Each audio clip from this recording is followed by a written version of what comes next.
Suriname terletak di Amerika Selatan di tepi Samudra Atlantik yang berbatasan dengan Guyana Prancis di sebelah timur, Guyana di sebelah barat, dan Brasilia di sebelah selatan. Suriname merdeka pada tanggal 25 November 1975. Paramaribo, ibu kota Suriname, terletak di tepi sungai Suriname. Dari pelabuhan kota Paramaribo, penduduk dapat menyeberang dengan kapal atau feri ke distrik Kemuene yang banyak dihuni orang-orang Jawa.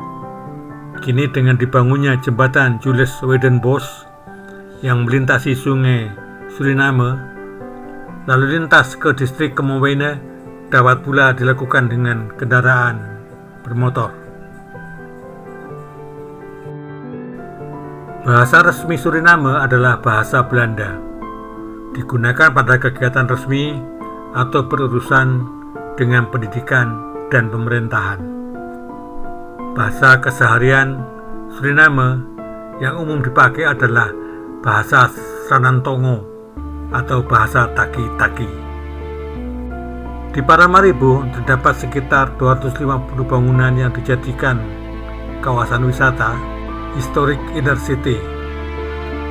Kawasan ini dimasukkan sebagai cagar budaya dalam UNESCO World Heritage sejak tahun 2002, termasuk kawasan pelabuhan tua Fort Zeelandia yang dibangun tahun 1640.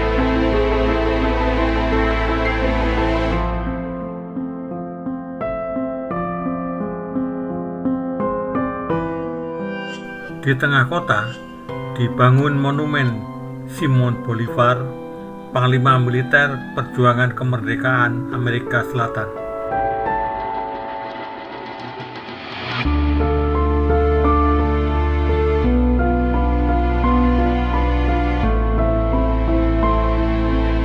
Pengaruh arsitektur Eropa terasa pada bangunan-bangunan di kota ini. Sebagian besar dibangun oleh Perancis dan Inggris dengan arsitektur yang unik dan mewakili zamannya.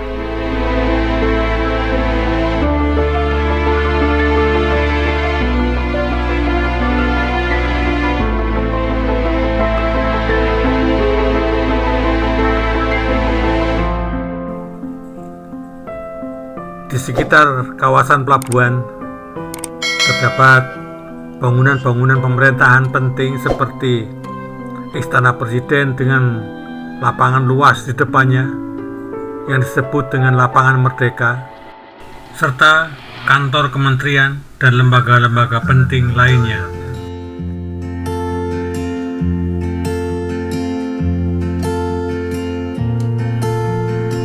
Suriname adalah negara dengan masyarakat yang pluralistis.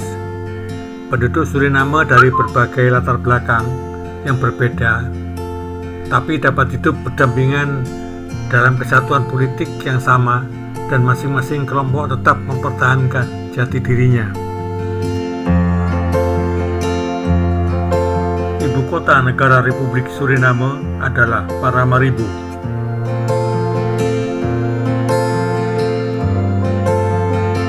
Paramaribo adalah kota terbesar dan pusat kegiatan komersial di Suriname. Sebagai pusat kegiatan komersial serta hiruk-pikuknya kota, maka dapat ditemui aneka ciri penduduk Suriname.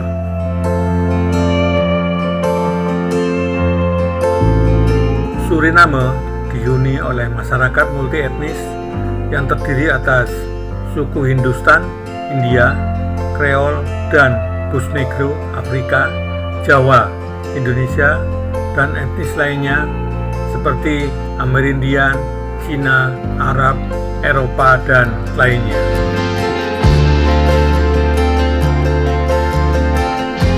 Dalam statistik penduduk, jumlah keturunan Jawa di Suriname sekitar 15% dari total penduduk Suriname.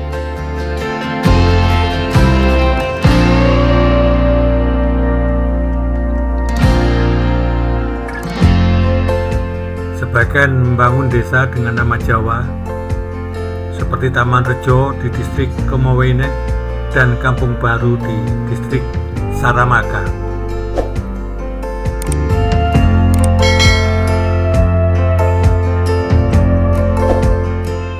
Masyarakat keturunan Jawa di Suriname bekerja di berbagai bidang pekerjaan seperti petani, pedagang, pegawai pemerintahan, bahkan ada juga yang pernah menduduki posisi penting di pemerintahan seperti Paul Somoharjo, sekarang mantan ketua parlemen, dan Raymond Sapun, mantan menteri dan juga pernah mencalonkan diri menjadi presiden.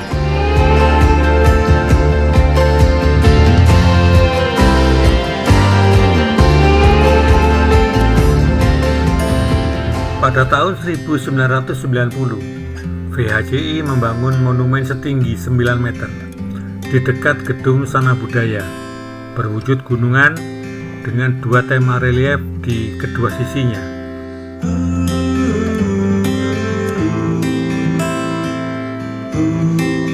Dalam catatan sejarah, setelah adanya pembebasan budak pada tahun 1863, banyak perkebunan yang tidak terurus karena ditinggalkan oleh para budak.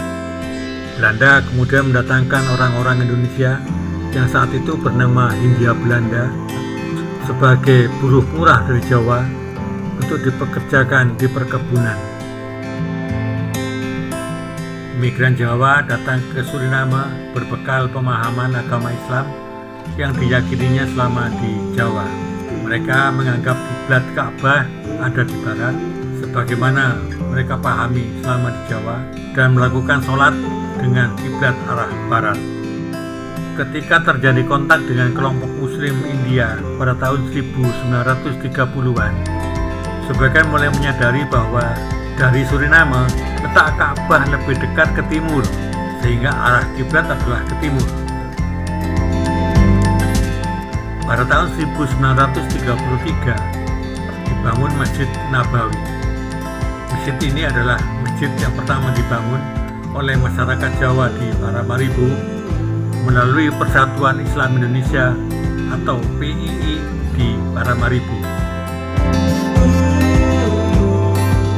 Pasar adalah tempat berkumpulnya orang Jawa di Suriname.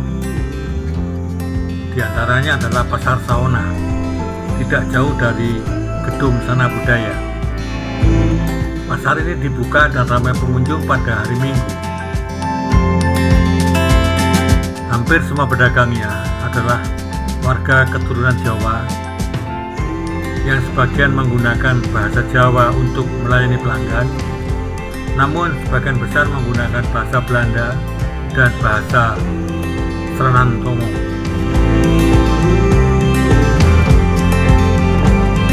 Pasar Saona tidak hanya dikenal di Paramaribo, namun juga sampai ke Belanda, terutama bagi warga Jawa Suriname yang berada di Belanda.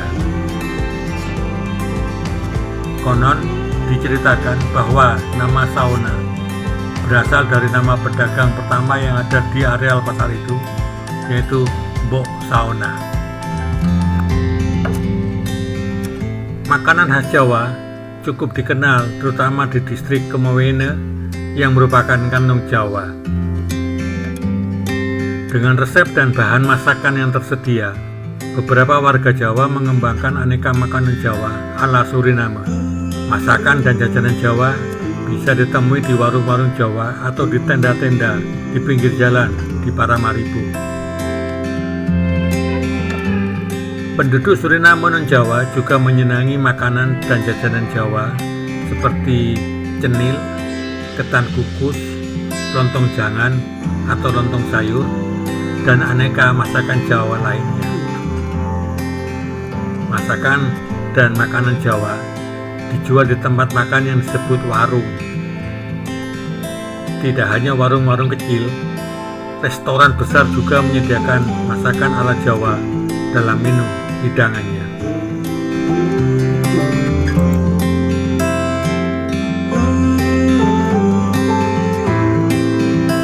Penduduk di sekitar Marienburg Salah satu mata pencariannya adalah membuat dan menjual ikan asap atau disebut warang visi. Warang artinya panggang, visi artinya ikan, jadi ikan panggang. Remaja keturunan Jawa di Suriname lahir sebagai orang Suriname dengan bahasa Sranantongo sebagai bahasa pergaulan. Mereka bergaul dengan remaja etnis lain, berbaur dalam pergaulan masa kini. Namun demikian, mereka masih bisa mengerti bahasa Jawa, menggemari lagu-lagu Jawa, dan bahkan ada yang mencipta lagu berbahasa Jawa dalam hentakan musik rap yang disukai remaja Suriname.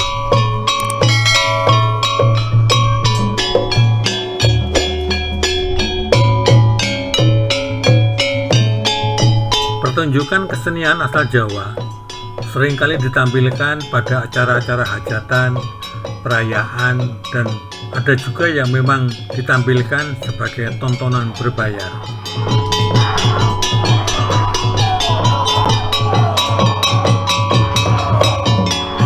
Jaran kepang atau kuda lumping adalah bentuk kesenian yang digemari masyarakat Suriname.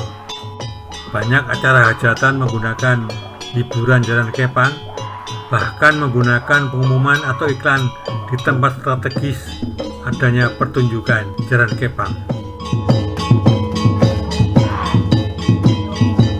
Jaran kepang atau kuda lumping di Suriname memulai pertunjukannya dengan kegiatan ritual. Ada sesaji yang harus disiapkan, seperti yang biasa dilakukan pada pertunjukan jaran kepang di Jawa.